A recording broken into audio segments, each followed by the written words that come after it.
السلام علیکم دوستوں، کیسے ہیں؟ اللہ کی رحمت سے ٹھیک ہوں گے اور ہم بھی بالکل ٹھیک ہے۔ تو آج آج کی کل میں نے ایک ٹاپک پڑھا تھا، شکر کی تعلیم۔ تو مجھے لگا کہ مجھے یہ پڑھ کے ایسا ایسا لگا کہ ہم لوگ کتنی ساری ہمارے پاس چیزیں ہیں جن کا ہمیں شکریہ کر سکتے ہیں، گریٹفل رہ سکتے ہیں، اور ہم نہیں رہتے ہیں۔ تو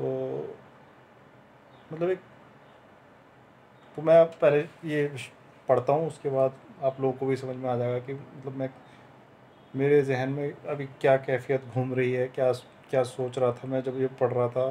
تو یہ میں شروع کرتا ہوں۔ یہ اسٹک سیٹ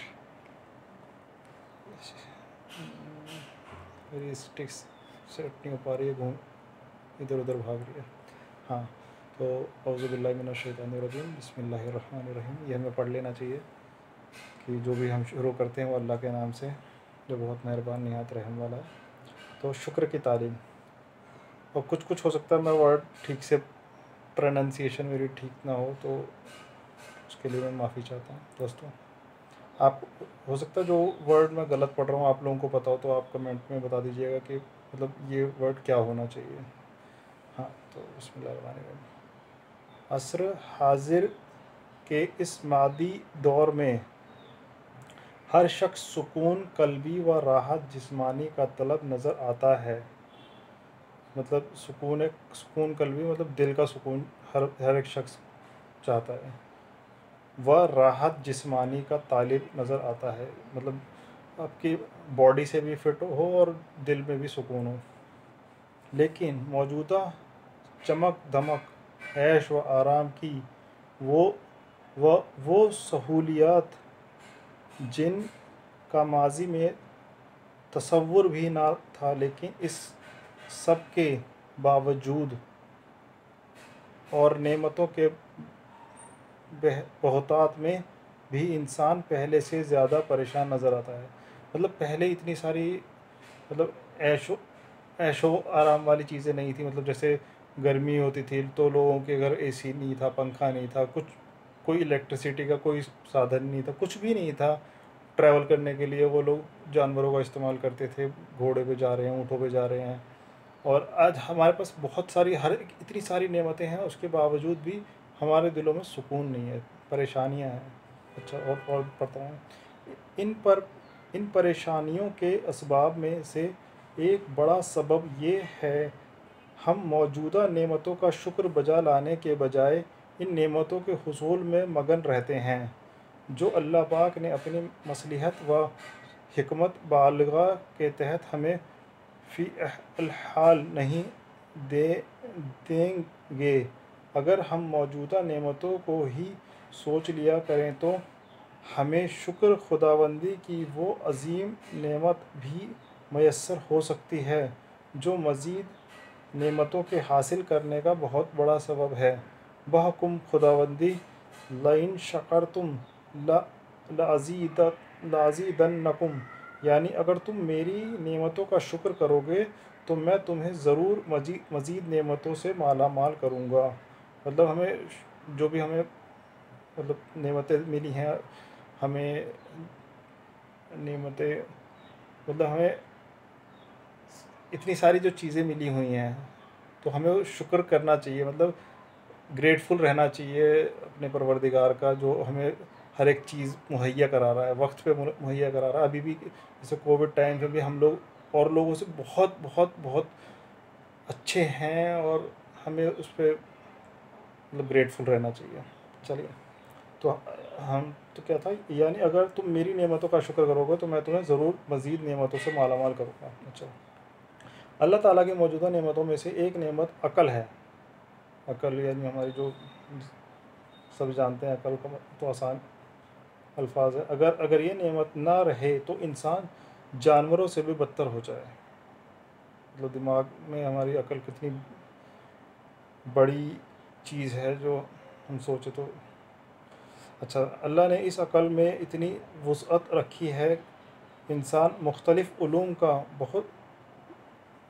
کا بہت وسیع ذخیرہ محفوظ کر لیتا ہے. مطلب اتنی اس عقل کی وجہ سے ہم بہت ساری چیزیں میمورائز کر لیتے ہیں، اور وقت آنے پہ ہم کو وہ چیزیں مطلب ریمائنڈ بھی ہو جاتی ہیں کہ ہاں بھائی اس چیز پہ ہمیں کیا کرنا چاہیے. مطلب ہم اپنے دماغ سے بہت ساری چیزوں کو سولوشن کر لیتے ہیں ایزیلی.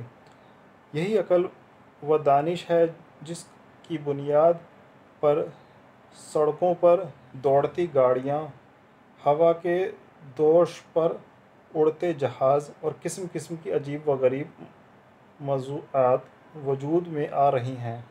اسی عقل کے اربوں خلیوں میں سے کسی ایک خلے، میں پڑھ نہیں پا رہا ہوں شاید، اردو تھوڑی سی ویسی ہوتی ہے نا، پرفیکٹ نہیں ہوں میں ذرا سا نقص واقع ہو جائے تو اس کا نتیجہ کیا ہوگا؟ اول تو گھر ہی میں باندھ دیا جائے گا، ورنہ پاگل خانے تو موجود ہیں. مطلب اگر ہماری عقل تھوڑی سی بھی ہلکا سا ادھر ادھر ہو گیا سسٹم ہمارا، تو پہلے تو گھر والے ہم کو گھر پہ ہی باندھ دیں گے کہ بھیا اس کا دماغ کچھ نہیں ہے، یہ کچھ بھی کر سکتا ہے، کسی کو جا کے تھپڑ مار دے یا چلتی گاڑی کے سامنے آ جائے. تو اس چکر میں یا تو گھر والے آپ کو گھر پہ ہی قید کریں گے، یا پھر آپ کو کسی سینٹر میں، مطلب اللہ بچائے ایسی چیزوں سے. اور تو ہمیں ہر چیز کا ہر وقت شکر کرنا چاہیے کہ ہماری ہر ایک اعضاء اچھے سے کام کر رہے ہیں، عقل بھی اچھے سے درست ہے ہماری. ذرا غور فرمائیں، مال و دولت کے کثرت اور دنیاوی عیش و آرام ناقص عقل کی وجہ سے بیکار بلکہ وبال جان ثابت ہو سکتے ہیں. اب بظاہر پورا جسم دیکھنے میں صحیح سلامت ہے، لیکن ہڈیوں کے مضبوط خول میں بند عقل کی ذرا سی خرابی پر پورا نظام حیات زیر و زبر ہو کر رہ جاتا ہے. مطلب ویسے باڈی میں پرفیکٹلی فائن رہتے ہیں، لیکن مطلب جسمانی طریقے سے ٹھیک ہے، لیکن اس کا بھی ایک ہلکا سا پوائنٹ ہمارا عقل کا ادھر ادھر ہوا تو وہ سب کسی کام کا نہیں ہے. مضبوط رہ جاتا ہے. عقل اللہ پاک کی کتنی بڑی نعمت ہے. اس کی بدولت کوئی حافظ بنتا ہے، کوئی عالم بنتا ہے، کوئی ڈاکٹر و انجینئر. غرض دنیا کے یہ سب مناصب مرتبے اسی عقل کی وجہ سے ہیں. عقل کی وجہ سے ہی سب ہر بندہ اتنی نالج حاصل کر لیتا ہے اور الگ الگ مقام پہ پہنچ جاتا ہے. لہٰذا اس عظیم نعمت کا شکر یہ ہے کہ اس کائنات میں پھیلی ہوئی اللہ پاک کی قدرت اور نعمتوں پر غور کریں اور سوچیں کہ یہ عظیم و حسین کائنات کیا اللہ پاک نے بیکار پیدا فرما دی؟ جیسا کہ ارشاد باری تعالیٰ ہے، وَمَا خَلَقْنَا السَّمَاءَ وَالْأَرْضَ وَمَا بَيْنَهُمَا بَاطِلًا. یعنی ہم نے آسمان و زمین اور ان کے درمیان کی چیزوں کو بیکار نہیں پیدا فرمایا. اسی طرح اگر ہم نے اپنے وجود اور اطراف کے ماحول پر نظر ڈالیں تو ہمیں یہ عقل جیسی نعمت دوسرے بے شمار نعمتوں کے طرف بھی متوجہ کر سکتی ہے.